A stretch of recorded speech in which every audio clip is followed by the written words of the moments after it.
All right, well, another interesting and very busy and explosive testimony there at the Madlanga Commission with Lieutenant General Nhlanhla Mkhwanazi continuing with his testimony. Mkhwanazi has been building a case, essentially a pattern of oversight bodies being bypassed, political actors interfering, whistleblower or complainant mechanisms being used in a way that may delay or deflect complaints, and powerful figures possibly also being shielded. We'll continue to get reflections and also reaction following to day 2 of the Madlanga Commission. We'll get a sense from our senior journalist, Canny Maphanga, who's at the commission, as well as get a political analyst and get his reaction.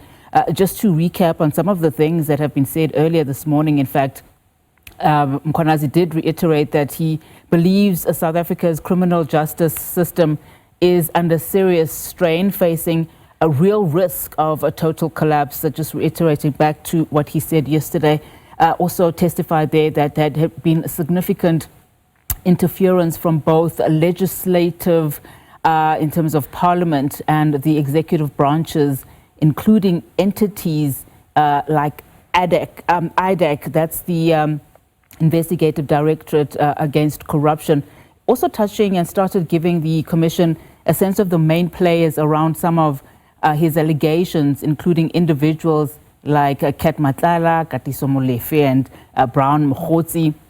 Of course, the Political Killings Task Team remaining a flashpoint today, too, both because of what it was doing in terms of investigations into political killings, and also because General Mkhwanazi claims its disbandment was unwarranted and perhaps influenced by external pressures. Let's now bring in Canny Maphanga, our senior reporter who has been following proceedings yesterday and today at the Commission. Canny, a very good afternoon to you.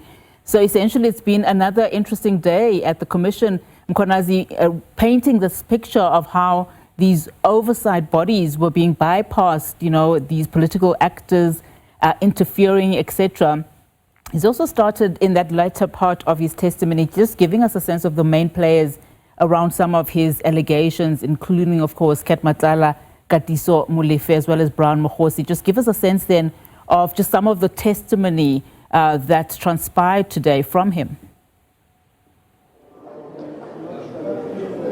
Indeed. Good afternoon to you, Nati, and to the viewers at home. So essentially, what you've seen is the Lieutenant General Mkhwanazi has laid the foundation for what the Political Killings Task Team is, the reasons for the disbandment, or what he believes to be the reasons for the disbandment, and the consequent impact of the disbandment of the Political Killings Task Team. So essentially, what he's trying to show is an exercise of getting the Commission and the public at large to connect the dots in these various instances, which he says relates to a common theme, which is to frustrate the work of the Political Killings Task Team, as well as the overall work of administering justice to South Africans in order to allow for these organized crime syndicates to thrive. Essentially, what he has been able to show is that he goes through each state institution. Currently, we had just finished the business community to show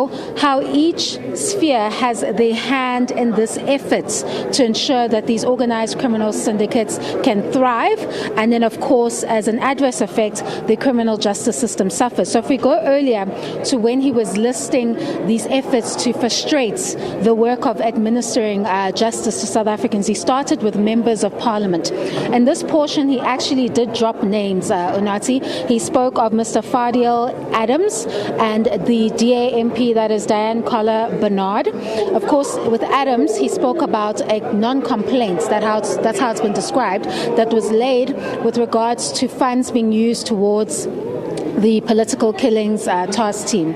He states that the timeline in which Adams had made that complaint was so quick, in quick succession, that he argues that it was all an effort, an alleged collusion with the minister to frustrate the work of the political killings task team because it has zoomed in its investigations onto an alleged drug cartel.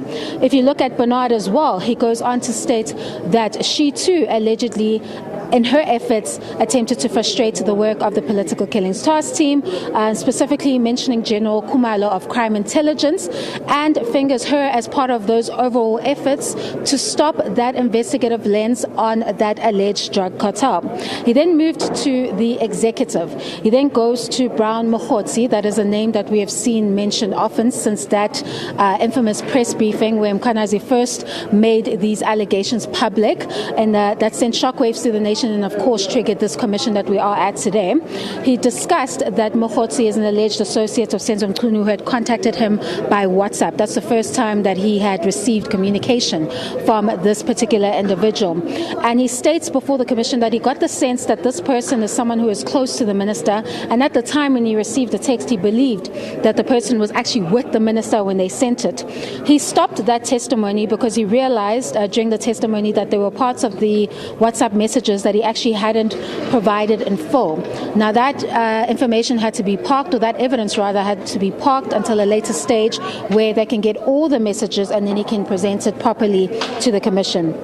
We then now move to Vusimuzi Matlala. That is an individual that is currently facing very serious charges of attempted murder and of course has been linked to this alleged organized crime syndicate. He expresses concern that this particular individual enjoyed too much privilege from law enforcement agencies. He speaks about the registering of Matlala's personal vehicles that was done personally, allegedly, by a deputy chief police officer in Ekurhuleni. He states that that was too much privilege for an ordinary member and that legislation guides who can drive around with blue lights, and that is something that is afforded only to those law enforcement agencies and not ordinary citizens of South Africa. Now, when he zoomed in further on this role that law enforcement agencies play in getting these organized crime syndicates to thrive, rather, he refers to a JMPD officer. Again, the name of Katiso Molefe is mentioned. That is another individual that is currently also facing very serious charges and has been alleged to have close links with a drug cartel. Now, or a cartel member, if we could put it that way, Onati. So he states that this JMPD officer would do favors, allegedly, for Molefe and would go to his home, for example, if there was a car that seemed to be suspicious outside his house. We're told through the evidence of Mkhwanazi that this particular JMPD officer went to the home of Molefe, used police resources to screen the registration number of the vehicle that was seen outside the home of Molefe, was able to identify that it was a police officer, gave him that information, and then dropped him off back at home.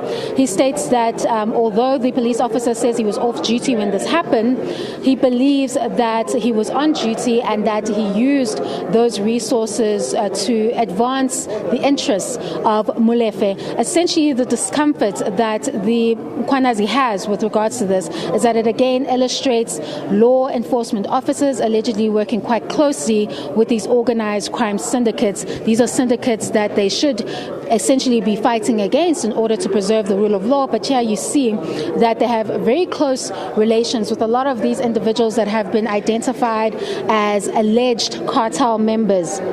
Again, we move to business people. He mentions a Northwest businessman by the name of Suleiman Karim.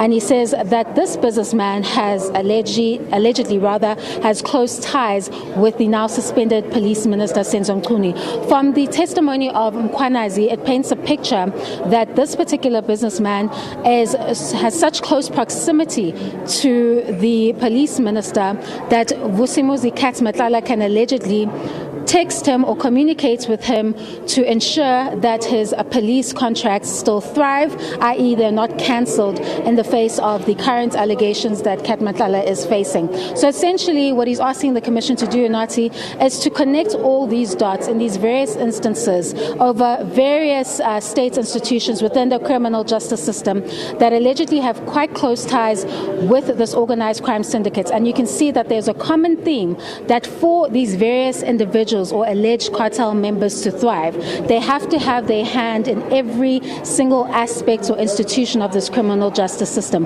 We expect for him to continue tomorrow at 9:30 a.m. with further evidence that will now implicate political interference in the administration of justice to South Africans. Over to you, sir. Thank you so much, Canny. Maphanga, there, senior reporter, SABC, back tomorrow at the Madlanga Commission.